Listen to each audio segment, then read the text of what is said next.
What's up, everybody? Nate Wilson from the Woodland Park Fitness Center here. For those of you who don't know me, I'm a personal trainer at the Woodland Fitness Center, and I wanted to do a video today to help educate some people on what rep ranges they should be using and specificity to their goals.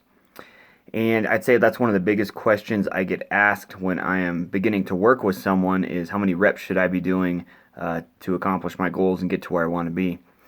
And it's kind of a complicated answer depending on what your goals are and where you want to be. And so I wanted to provide some education in this video and some information that might help you. So for right off the bat, if you're a beginner and you're just starting in the gym and you don't know what you're doing, first of all, you want to be sure that you have a trainer or a friend or you've educated yourself on how to do movements properly. And when you're doing those movements, you want to do nice, slow, and controlled reps, okay? You want to take it nice and slow. You want to be sure that you can control the weight. You don't want to go too heavy, but you want to choose something that's moderately challenging to you. And what I've always worked and used with my clients is the rep range between 12 and 20. And so that means nothing below 12. And if you're going beyond 20, you're doing more of aerobic exercise, and typically that's not the best for strength training. But you want to do real slow and controlled movements in the rep ranges between 12 and 20. And the reason that is because when you go nice and slow like that, you'll notice that a light weight would feel a little more challenging because you're slowing down and you're putting more tension on your muscle for a longer period of time. And a lot of times the first thing that'll happen, say you're doing a squat, for example, you'll notice that your legs get a little more shaky than they normally would. And that's because you don't have the stabilizer muscles that you need. The stabilizer muscles are kind of the first thing to build when you're doing strength training. So you have your foundation, which is your stabilization muscles, and then you can build on top of that. You can build endurance, size, strength, all that type of good stuff. But right off the bat, 12 to 20 reps, nice, slow, and controlled movements. And you want to do that for around a month or so, I'd say, until you get used to the movements that you're doing. You've trained your mind and your body to know the weight and know the movements.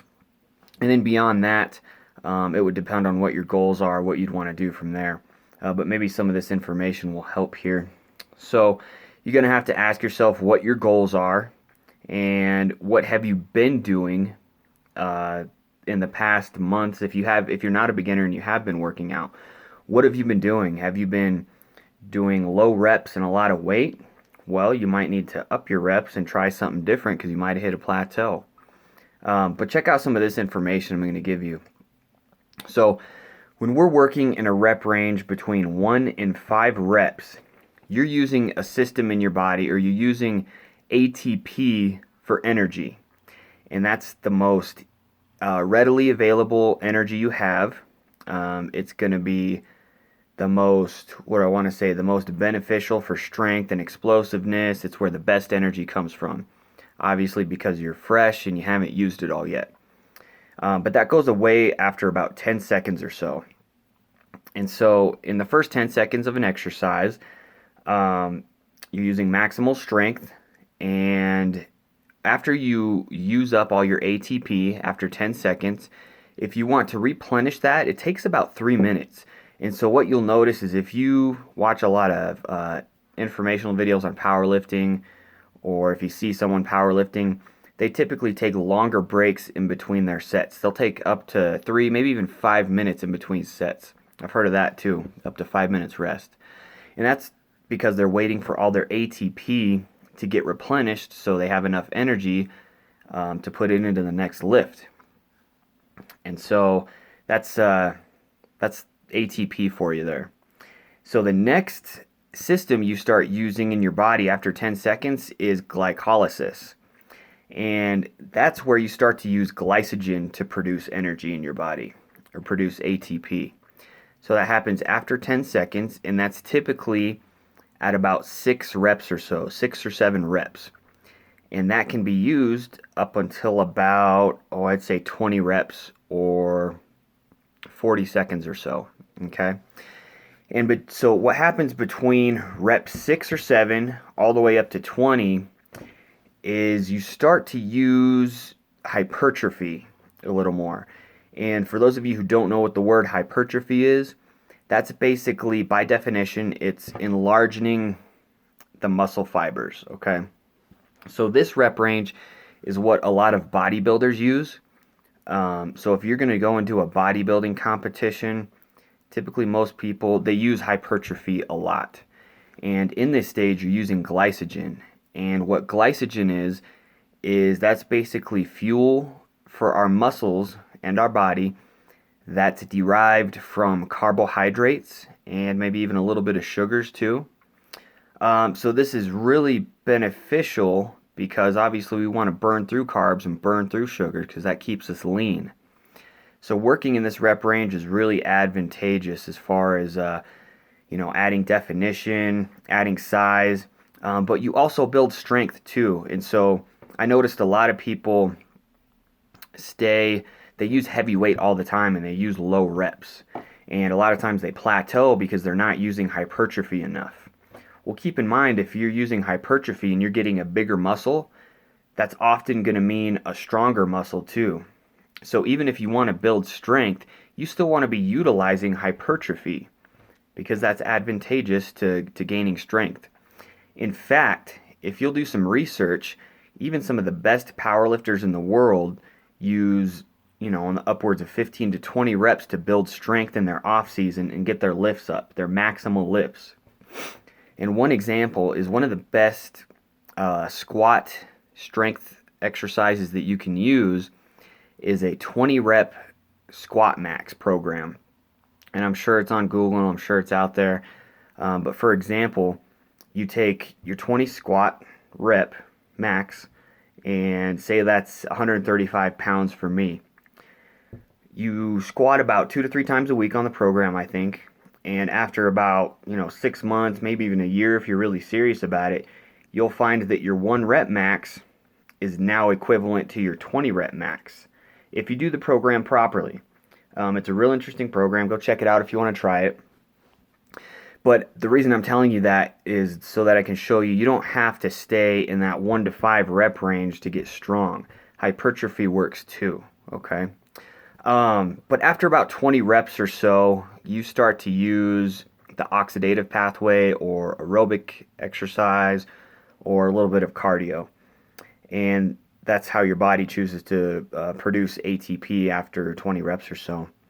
And that starts working anywhere from 40 seconds or so, after 40 seconds.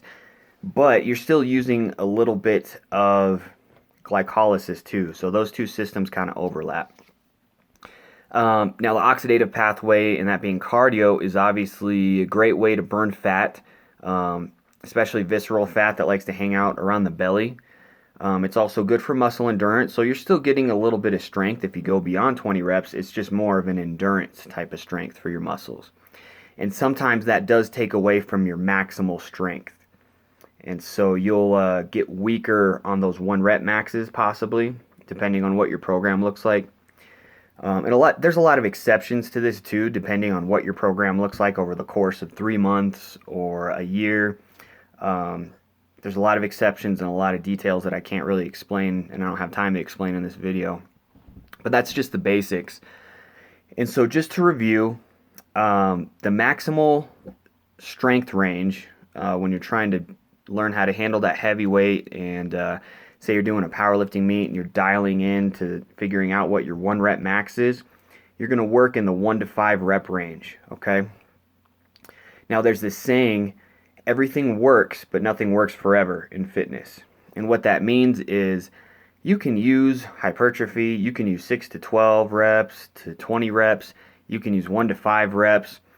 It's all going to help you strength-wise if you use it properly. But if you've been using the same rep ranges for months, even years on end, you've probably hit a plateau and you probably need to try something different.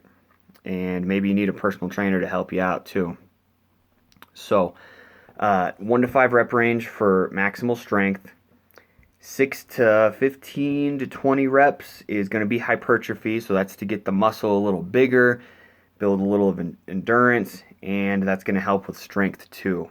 but specifically people use that mostly for bodybuilding and definition and putting on size and things like that.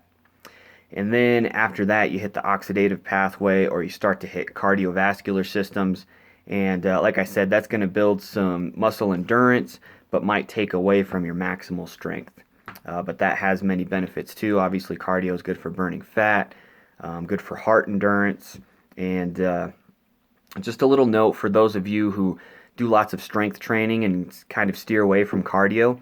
Cardio can actually be beneficial for your strength building.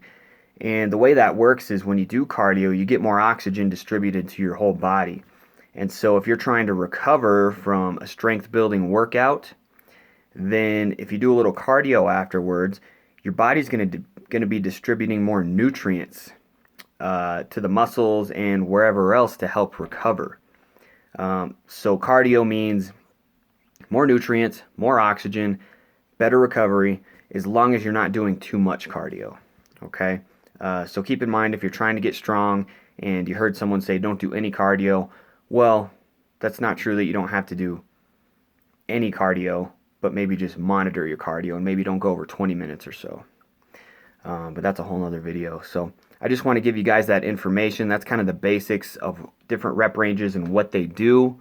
If you have questions, feel free to ask me if you see me around the gym. I have my business card at the front. There's other personal trainers that are more than willing to help you out too. Thank you guys for listening, and I'll talk to you next time. Thanks.